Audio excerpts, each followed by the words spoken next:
مرنے والے دونوں بھائی ہیں؟ ایک بھائی ہے جوید بھائی ہے، دوسرا اس کا چاچا زاد بھائی تھا، چچا فیملی میں چاچا زاد بھائی ہے، کزن وغیرہ تھا اس کا۔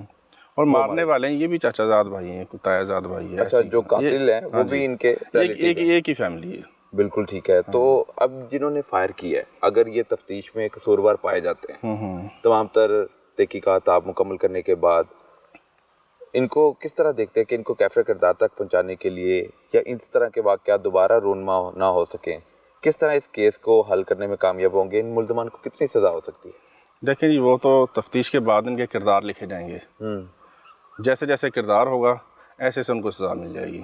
ڈیارہ دیوسانی گاؤں میں 2 افراد قتل جبکہ 2 کو زخمی کر دیا جاتا ہے۔ اس قتل کی واردات کے پیچھے وجہ تنازع کیا نکلا، یہ جاننے کے لیے ہم نے رابطہ کیا۔ ہمارے ساتھ موجود ہے انچارج انویسٹیگیشن ہڈیارہ محمد سلیم خان۔ سر، یہ واقعہ کس طرح پیش آتا ہے اور ان میں آپس میں دشمنی کب سے چل رہی ہے؟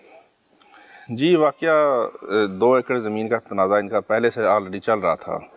ان کی صورتحال ایسے ہے کہ جو مقتولین ہیں جوید وغیرہ، ان کی بہن اختری بی بی، انہوں نے 2 ایکڑ جگہ سیل کر دی تھی عثمان نامی بندے کو۔ اب عثمان نامی بندے نے وہ جگہ سیل کر دی یہ قاتل گروپ کو، اعجاز وغیرہ کو۔ اب جب یہ رجسٹری ان کے نام ہو جاتی ہے تو ان کے درمیان یہ معاملہ کھڑا ہو جاتا ہے، یہ تقسیم کا یہ معاملہ پولیس پارٹی پر آ جاتا ہے۔ تو پولیس ان کو 1 سال قبل منع کر دیتی ہے کہ آپ لوگوں نے کوئی کاشتکاری وغیرہ نہیں کرنی۔ وہ 2 ایکڑ کی جگہ پہ دونوں پارٹیوں سے کوئی بندہ وہاں پر نہیں ہوگا، یہ پابند کیا گیا؟ جی، ان کو یہ پابند کیا گیا تھا۔ ٹھیک ہے جی۔ تو یہ پھر وہاں پر آپ کی خلاف ورزی کرتے ہوئے جو پابند کیا گیا تھا اس کی خلاف ورزی کی، اور وہاں پر جب پہنچتے ہیں تو فائرنگ ہوتی ہے، لڑائی ہوتی ہے، کتنے لوگ مارے جاتے ہیں؟ جی، یہ کال چلتی ہے، پہلے قبضے کی کوشش کی۔ قبضے کی کوشش؟ ٹھیک ہے۔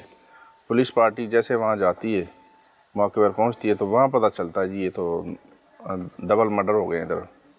اصل معاملہ ان کا یہ تھا، پہلے یہ جو مقتولین ہیں جاوید وغیرہ، یہ وہاں پانی لگاتے ہیں، دوسری پارٹی کو پتہ چل جاتا ہے، شہباز وغیرہ ادھر آتے ہیں، وہ ان سے پوچھتے ہیں کہ یہ آپ لوگوں نے پانی کیوں لگایا؟ جب منع جو کیا ہوا پولیس پارٹی نے، جب تک فیصلہ نہیں ہو جاتا یا نیگوشیٹ کے تھرو یا لیٹیگیشن کے تھرو یا جیسے بھی پنچایتی طور پر یہ معاملہ جب تک حل نہیں ہو جاتا تو پانی نہیں لگانا، تو آپ لوگوں نے پانی کیوں لگایا؟